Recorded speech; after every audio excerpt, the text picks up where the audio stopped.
Dear students, आज मैं आप सभी को हिंदी सेकेंड के लेसन 8 फिर क्या होगा उसके बाद चैप्टर को पढ़ाऊंगी। तो कृपया आप सभी लोग बुक कॉपी अपने पास रखोगे और संग संग पढ़ने का अभ्यास करोगे। मैं सबसे पहले शब्द मैत्री की ओर चलती हूँ, तो आप सभी लोग पहले बोर्ड पर ध्यान दीजिए। शब्द मैत्री दिया गया है आपका।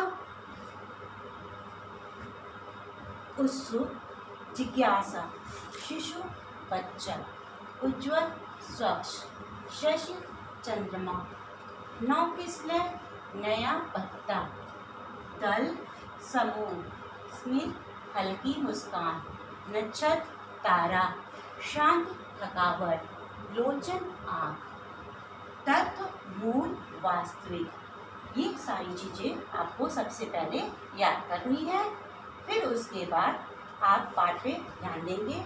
सबसे पहले मैं कविता का वाचन करूँगी, तो आप सभी लोग बुक में ध्यान दीजिए बच्चों। उसके पहले पाठ से पहले बता दूं, बच्चों की स्वाभाविक उत्सुकता और माँ के सहज उत्तर के माध्यम से जीवन के अनंत प्रश्न फिर क्या होगा उसके बाद को अत्यंत भावात्मक ढंग से प्रस्तुत किया गया है।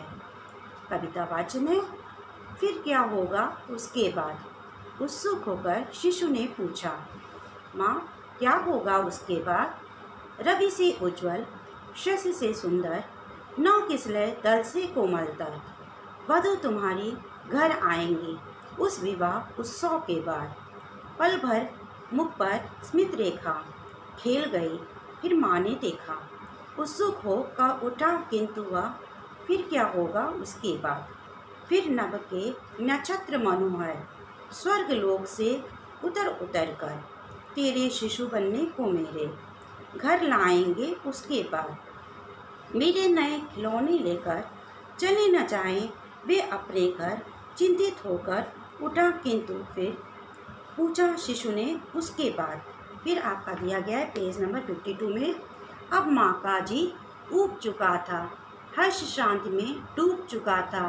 बोली फिर मैं बूढ़ी होकर मर जाऊंगी उसके बाद। यह सुनकर घर आए लोचन, किंतु पोंछकर उन्हें उसी क्षण। सहर्ष कुतूहल से फिर शिशु ने पूछा, माँ क्या होगा उसके बाद।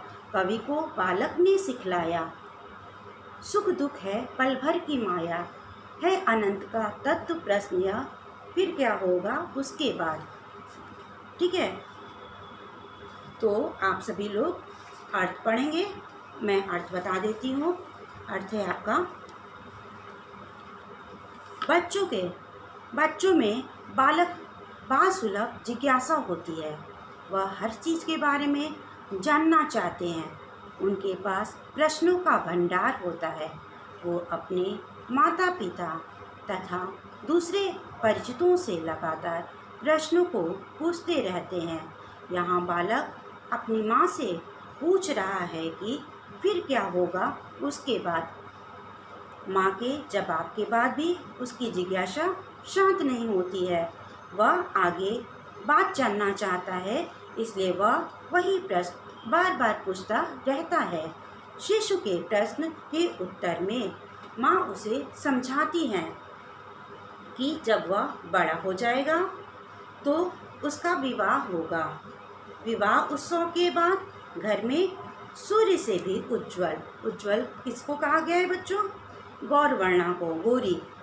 चंद्रमा से भी अधिक सुंदर। चंद्रमा की तुलना जब दी जाती है तो सुंदरता के लिए की जाती है कि चंद्रमा के समान। तो इसमें कहा गया है चंद्रमा से भी अधिक सुंदर और नए पत्तों से भी अधिक कोमल वधु आएंगी।